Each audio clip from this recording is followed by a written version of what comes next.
Hello बच्चों, मेरी किताब चैनल पर आप सभी का बहुत बहुत स्वागत है। बच्चों, पिछले पाठ में हमने सुमित्रा नंदन पंत जी द्वारा रचित पाठ पर्वत प्रदेश में पावस का परिचय आपको बताया था। पाठ का सार आपको समझाया था। आज हम इसकी काव्य रचना आपको बता रहे हैं। इसकी काव्य रचना को 3 भागों में बांटा गया है, ठीक है? तो हम शुरू करते हैं। पावस ऋतु थी पर्वत प्रदेश, पल पल परिवर्तित प्रकृति वेश। मेखलाकार पर्वत अपार, अपने सहस्र दृग सुमन फाड़। अवलोक रहा है बार बार, नीचे जल में निज महाकार। जिसके चरणों में पलाताल, दर्पण सा फैला है विशाल। शब्दार्थ: पावस ऋतु वर्षा ऋतु, परिवर्तित बदलता हुआ, प्रकृति वेश प्रकृति का रूप सज्जा, मेखलाकार गोलाकार वाला मंडलाकार, अपार जिसका पार ना पाया जा सके, सहस्त्र हजारों, दृग सुमन फूल कमल के समान आंखें, अवलोक रहा देख रहा, निज अपना, महाकार विशाल आकार, ताल तालाब, दर्पण शीशा। प्रसंग: प्रस्तुत पंक्तियां हमारी पाठ्य पुस्तक स्पर्श के पाठ पर्वत प्रदेश में पावस से ली गई हैं और इसके रचयिता कवि सुमित्रा नंदन पंत हैं। इस कविता में कवि ने वर्षा ऋतु में प्रकृति के सौंदर्य का मनोहारी वर्णन किया है। वर्षा ऋतु में पर्वतीय प्रदेश की सुंदरता बहुत अधिक बढ़ जाती है। यहाँ पर उसी का वर्णन किया गया है। व्याख्या या भावार्थ: कवि बताते हैं कि वर्षा ऋतु थी, पर्वतों से घिरा प्रदेश था। वर्षा ऋतु में बादलों के कारण प्रकृति का रूप प्रत्येक क्षण बदल रहा था, अर्थात कभी बादल हट जाते थे जिससे सारा प्रदेश चमकने लगता था और कभी घोर काले बादल घिर आते थे जिसके कारण चारों ओर धुंध फैल जाती थी। उसके कारण चारों ओर अंधेरा भी हो जाता था और वातावरण गीला सा लगने लगता था। फिर कभी रिमझिम करके बादल बरसने लगते थे। इस प्रकार वर्षा के बादलों के कारण प्रकृति अपने अनेक रंग रूप बदल रही थी। वर्षा ऋतु के उस पल पल बदलने वाले सुहावने वातावरण में एक बहुत ऊंचा आर पार फैला गोल आकार वाला पहाड़ दिखाई दे रहा था। उस पर हजारों नए और रंग बिरंगे फूल खिल रहे थे। उन फूलों के रूप में मानो वह अपने हजारों नेत्र फैलाकर नीचे शीशे के समान निर्मल चमकते जल वाले तालाब में अपने विशाल आकार को देखने का प्रयास कर रहा था। अर्थात जिस प्रकार आदमी या जिस प्रकार मनुष्य शीशे में देखकर अपनी सुंदरता पर मोहित हुआ करता है, उसी प्रकार वह पर्वत भी तालाब के जल रूपी दर्पण में अपनी प्राकृतिक शोभा से घिरी सुंदरता को देखकर मुग्ध हो रहा था। बच्चों, कहने का भाव यह है कि वर्षा के कारण पर्वत पर प्रकृति का सौंदर्य निखर आया था। नीचे तालाब में उसकी छाया पड़ रही थी, वह अत्यंत ही मनोहर और आकर्षक लग रही थी। विशेष यहाँ पर पर्वत का मानवीकरण किया गया है, उसमें मानवीय भावों का आरोप किया गया है, यानी कि मानवीय भावों को उदाहरण के रूप में समझाया गया है, ठीक है? दृक् सुमन में रूपक अलंकार है, दर्पण सा में उपमा अलंकार है, पल पल में पुनरुक्ति प्रकाश अलंकार है। बच्चों, अब हम इसके प्रश्न उत्तर आपको समझाते हैं। ये प्रश्न उत्तर केवल इन 8 पंक्तियों का है जिनका सार हमने आपको समझाया है, ठीक है? पावस ऋतु थी पर्वत प्रदेश, ये जो हमने आपको अभी 8 पंक्तियां बताई है ना, इससे संबंधित हम आपको यहाँ पे प्रश्न उत्तर बता रहे हैं। प्रश्न है, इस पद्यांश में कवि कहाँ की किस ऋतु का वर्णन कर रहा है? उत्तर: इस पद्यांश में कवि पर्वतीय क्षेत्र में होने वाली पावस ऋतु यानी कि वर्षा ऋतु का वर्णन कर रहा है। अगला प्रश्न, पावस ऋतु में पर्वत प्रदेश में कैसा दृश्य उपस्थित हो जाता है? उत्तर: पावस ऋतु में पर्वत प्रदेश में क्षण क्षण में दृश्य परिवर्तित होता रहता है।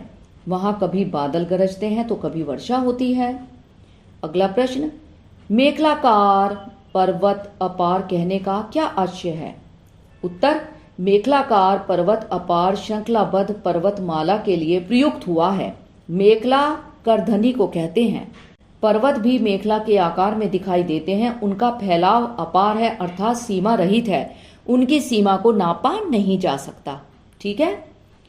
अगला प्रश्न, पर्वत क्या कर रहा है? इसकी क्या विशेषता प्रतीत होती है? उत्तर, पर्वत अपने हजारों फूलों रूपी आंखों से नीचे के तालाब के जल में अपना विशाल स्वरूप निहार रहा है। यह पर्वत का मानवीकरण किया गया है क्योंकि अचेतन पर मानवीय क्रिया का आरोप है, यानी कि मानवीय रूप में उसको बताया गया है। अगला प्रश्न, ताल कहाँ है? उसे किसके समान बताया गया है? उत्तर, ताल अर्थात तालाब पर्वत के चरणों में है। उसे दर्पण के समान बताया गया है। वह आकार में विशाल है। अब बच्चों अगली 8 पंक्तियां। गिरि का गौरव गाकर झरझर, मद में नस नस उत्तेजित कर, मोती की लड़ियों से सुंदर, झरते हैं झार भरे निर्झर। गिरिवर के उर से उठ उठकर उच्च आकांक्षाओं से तरुवर, हैं झांक रहे नीरव नभ पर, अनिमेष अटल कुछ चिंता पर। शब्दार्थ, गिरि पर्वत, गौरव सम्मान महत्व, मद मस्ती आनंद, नस नस उत्तेजित कर पूरी तरह उत्तेजना भर देना, झाग फेन, निर्झर झरना, उर हृदय, उच्चाकांक्षा ऊंची आकांक्षा, तरुवर वृक्ष, नीरव शांत, नभ आकाश, अनिमेष स्थिर दृष्टि या फिर अपलक, अटल स्थिर। प्रसंग वही आएगा पहले वाला ही। प्रस्तुत पंक्तियां हमारी पाठ्य पुस्तक स्पर्श के पाठ पर्वत प्रदेश में पावस से ली गई हैं और इसके रचयिता सुमित्रा नंदन पंत जी हैं।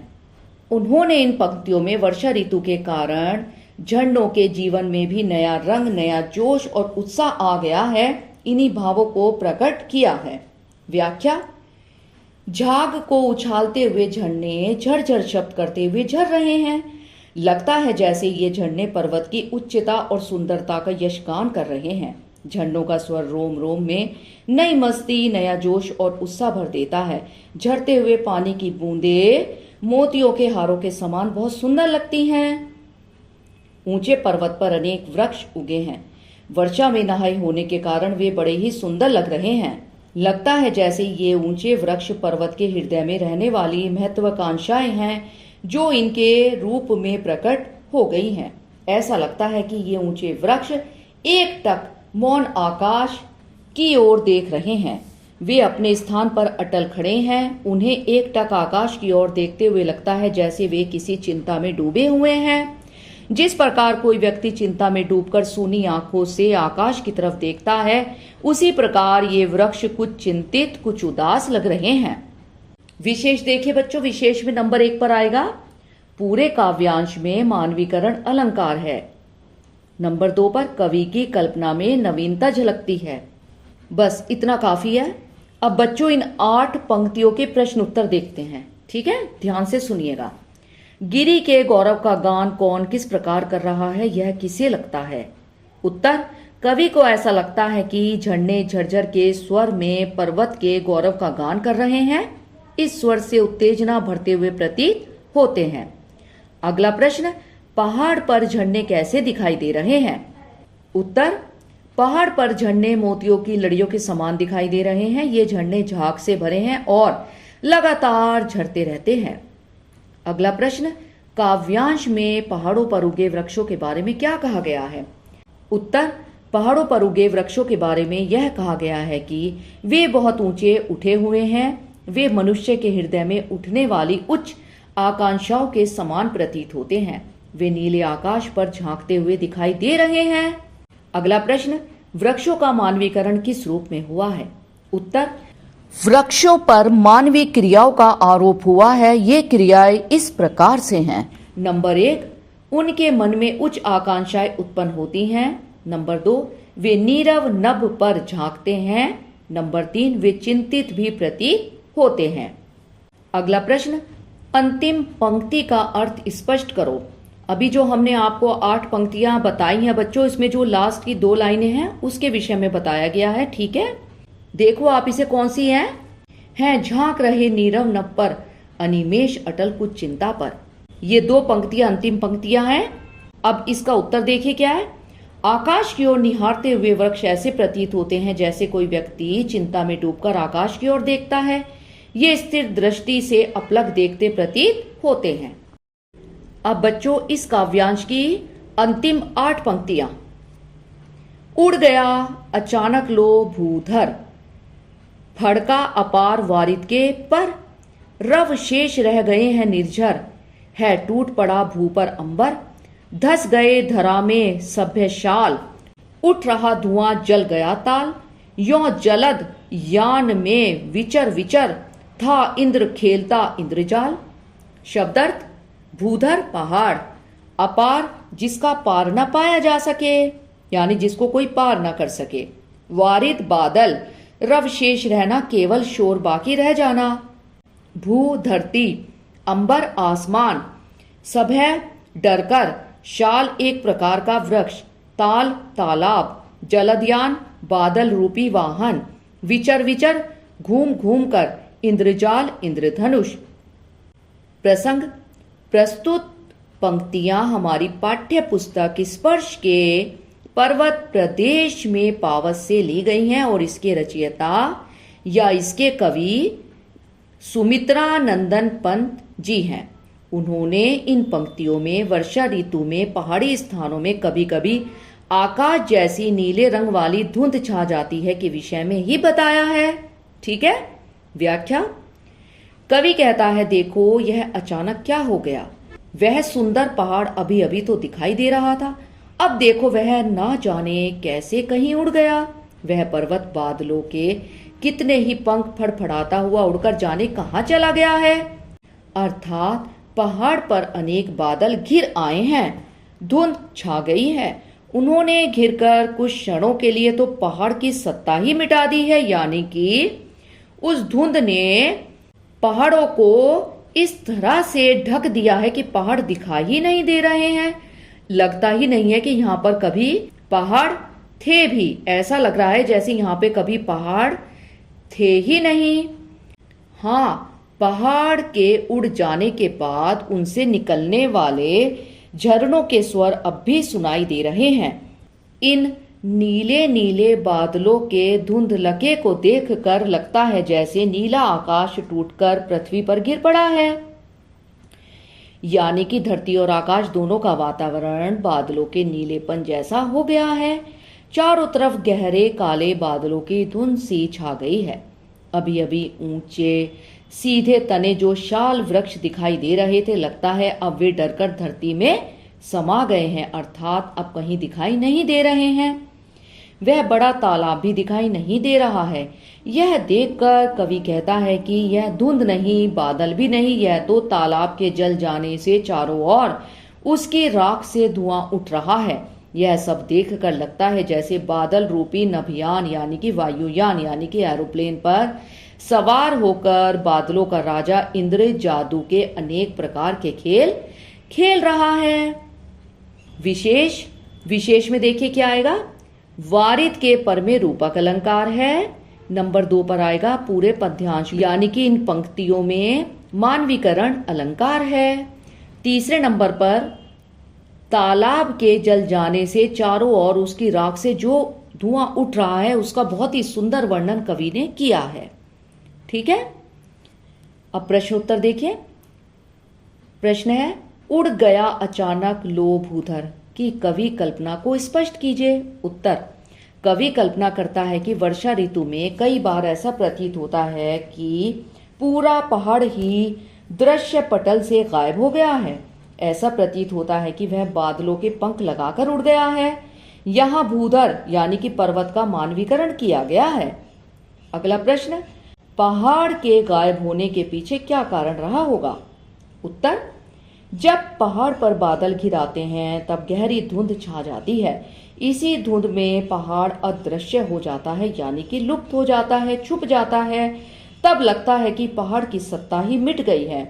यानी कि बच्चों अभी हमने आपको समझाया था ऐसा लगता है कि जैसे यहाँ पर पहाड़ कभी था ही नहीं। अगला प्रश्न, भू पर अंबर के टूट पड़ने का क्या आशय है? उत्तर, भू पर अंबर के टूट पड़ने का आशय है तेज वर्षा को देखकर ऐसा प्रतीत होता है कि पूरा आकाश टूटकर धरती पर आ गिरा है, बिजली भी टूटकर गिरती है। अगला प्रश्न, धस गए धरा में सभ्य शाल की कल्पना को स्पष्ट करो। उत्तर, शाल के वृक्ष थे तो बहुत ऊंचे, पर वे बादलों की सघनता और अधिकता के कारण धरती में धस गए ऐसा प्रतीत होता है, अर्थात वे अदृश्य हो गए। यानी कि शाल के वृक्ष थे जो कि बहुत ऊंचे थे, पर बादल इतने अधिक घने थे और इतने अधिक थे कि उसके कारण लग रहा था जैसे शाल के वृक्ष धरती के अंदर समा गए हैं, यानी कि अब वो बिल्कुल भी दिखाई नहीं दे रहे हैं। उन्हें सभ्य इसलिए कहा गया है कि वे डरकर धरती में घुस गए हैं ताकि उनके प्राण बच सके। अगला प्रश्न है, जलद यान के रूपक को स्पष्ट करो। उत्तर, नंबर 1 पर आएगा, जलद अर्थात बादल रूपी यान में इंद्र देवता घूम घूम कर जादुई खेल दिखा रहा है। नंबर 2, बादलों को यान का रूप दिया गया है, यानी कि एरोप्लेन बताया गया है। क्षण क्षण परिवर्तित रूप उसका जादुई खेल है। नंबर 3 पर यहां रूपक अलंकार का प्रयोग किया गया है। ठीक है बच्चों, ध्यान से इसके प्रश्न उत्तर आप समझिएगा बच्चों, बहुत ही सुंदर लेसन है ये।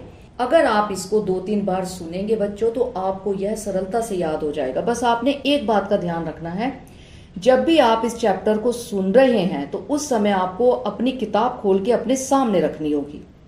ठीक है बच्चों, और इसको बहुत ध्यान पूर्वक आपको समझना होगा, तब यह पाठ आपको बहुत ही सरलता से बहुत जल्दी याद हो जाएगा। बच्चों, अगले पाठ में हम इसी पाठ के बुक के पीछे के जितनी भी एक्सरसाइज है, प्रश्न उत्तर है, वह आपको समझाएंगे। ठीक है बच्चों, तब तक के लिए आप इसको सुनिए, समझिए, और यदि आपका कोई भी प्रश्न है, आपको समझ में नहीं आ रहा है, कोई भी परेशानी हो रही है, तो आप हमें कमेंट करके बता सकते हैं। ठीक है बच्चों, अगले पाठ में आपसे फिर मिलेंगे। टेक केयर बच्चों, बाय।